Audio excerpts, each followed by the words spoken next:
Hi friends, அஸ்ஸலாமு அலைக்கும். Welcome back to Risha kitchen. நான் இன்றைக்கி ஆட்டா மாவால் செய்யக்கூடிய ஒரு ஹெல்த்தியான குலாப் ஜாம் தான் இன்றைக்கு உங்களோட செஞ்சு காட்ட போகிறேன். வாங்க அது எப்படி செய்கிறேன்னு பார்ப்போம். இதை செய்கிறதுக்கு ஒரு பெரிய பவுல் எடுத்துக்கொள்ளுங்க. அதில் ஒரு எக்கை உடைச்சி ஊற்றிக்கொள்ளுங்க. எக்கை உடைச்சி ஊற்றினதுக்கு பிறகு 2 டேபிள் ஸ்பூன் சுகரை போட்டு நல்லா அதில் எந்தவித துண்டும் இல்லாமல் நல்லா கரைச்சிக்கொள்ளுங்க.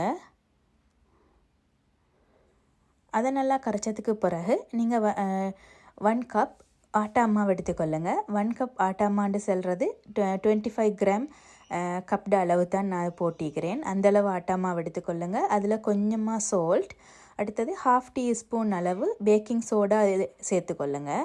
பேக்கிங் சோடாவை சேர்த்ததுக்கு பிறகு 2 டேபிள் ஸ்பூன் அளவு மில்க் பவுடரை நீங்கள் சேர்த்துக்கொள்ளுங்க.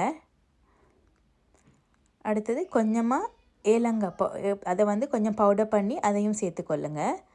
அடுத்தது 1 டேபிள் ஸ்பூன் அளவு நெய்யை நீங்கள் அதில் சேர்த்துக்கொள்ளுங்க.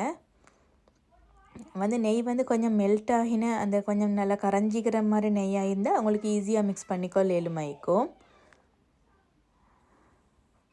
இப்போ நீங்கள் இதெல்லாம் சேர்த்துட்டு தண்ணி எதுவும் சேர்க்காமல் நல்லா இதை மிக்ஸ் பண்ணிக்கொள்ளுங்க.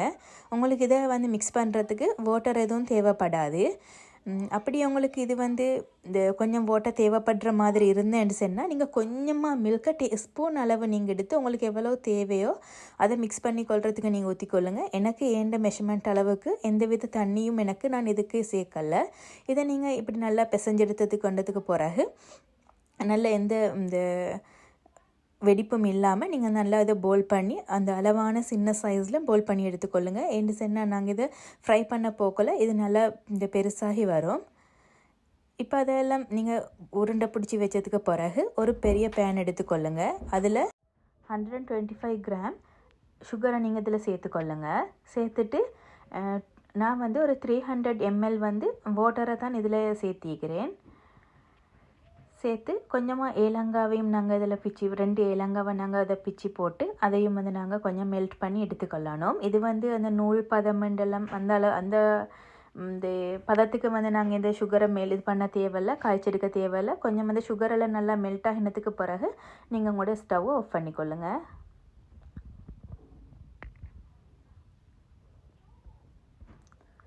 இப்போ நீங்கள் ஸ்டவ் எல்லாம் ஆஃப் பண்ணி வச்சுட்டு இப்போ நீங்கள் இதை ஃப்ரையும் பாட்டுக்கு வாங்க. இப்போ இந்த குலாப் ஜாம் அவண்டா நாங்கள் ஃப்ரை பண்ணி எடுக்க போகிறோம். இதுக்கு நீங்கள் இது ஃப்ரை ஆகிறதுக்கு முன்னுக்கு ஒரு துண்டு இந்த மாவு எடுத்து இதில் பிச்சு போட்டு பாருங்கள். அது நல்லா ஃப்ரை ஆகி மேலே வந்ததுக்கு பிறகு நீங்கள் குலாப் ஜாமை ஃப்ரை பண்ணுறதுக்கு ஸ்டார்ட் பண்ணுங்கள்.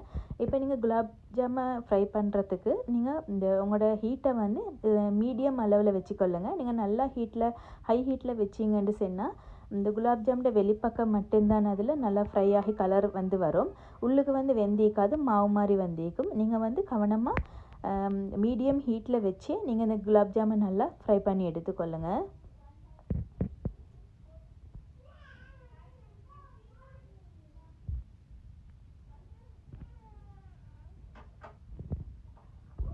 இந்த குலாப் ஜாமுன் நல்லா ஃப்ரை ஆகி வந்ததுக்கு பிறகு இதை நாங்கள் ஆல்ரெடி சுகர் சிரப் செஞ்சு வச்சுருந்தோமே அதில் நீங்கள் போட்டு அதில் சோக் பண்ணி எடுத்துக்கொள்ளுங்க. சோக் பண்ணி எடுத்தீங்கன்னா நல்ல யம்மியான குலாப் ஜாம் உங்களுக்கு கிடைக்கும். நீங்கள் இதை உடனே சாப்பிடாட்டிலும் உங்களுக்கு நீங்கள் ரெஃப்ரிஜரேட் பண்ணி வச்சு சாப்பிட்டீங்கன்றாலும் நல்லா டேஸ்ட்டாக இருக்கும். நல்லா சில்டாக நல்லா டேஸ்ட்டாக இருக்கும். ஹெல்த்தியான டயட் ஃபாலோ பண்ணுறவங்களுக்கு இது யூஸ்ஃபுல்லாக இருக்கும்னு நினைக்கிறேன்.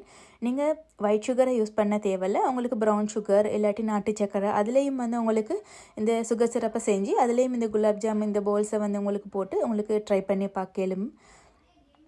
இந்த ரெசிபி பிடிச்சிருந்தா ப்ளீஸ் என்ன கமெண்ட் பாக்ஸில் தெரிவிங்க. உங்களோட ஃப்ரெண்ட்ஸ் அண்ட் ஃபேமிலியோட ஷேர் பண்ணிக்கொள்ளுங்க. அவங்களுக்கும் யூஸ்ஃபுல்லாக இருக்குமென்னு நினைக்கிறேன். இந்த வீடியோ பிடிச்சிருந்தா ப்ளீஸ் லைக் பண்ணுங்கள், ஷேர் பண்ணுங்கள். இதுவரை என் சேனலை சப்ஸ்கிரைப் பண்ணாமல் யாராவது பார்த்துட்டு இருந்தால் ப்ளீஸ் சப்ஸ்கிரைப் பண்ணிக்கொள்ளுங்க. இந்த வீடியோ ஃபுல்லாக பார்த்ததுக்கு தேங்க்யூ ஃபார் வாட்சிங்.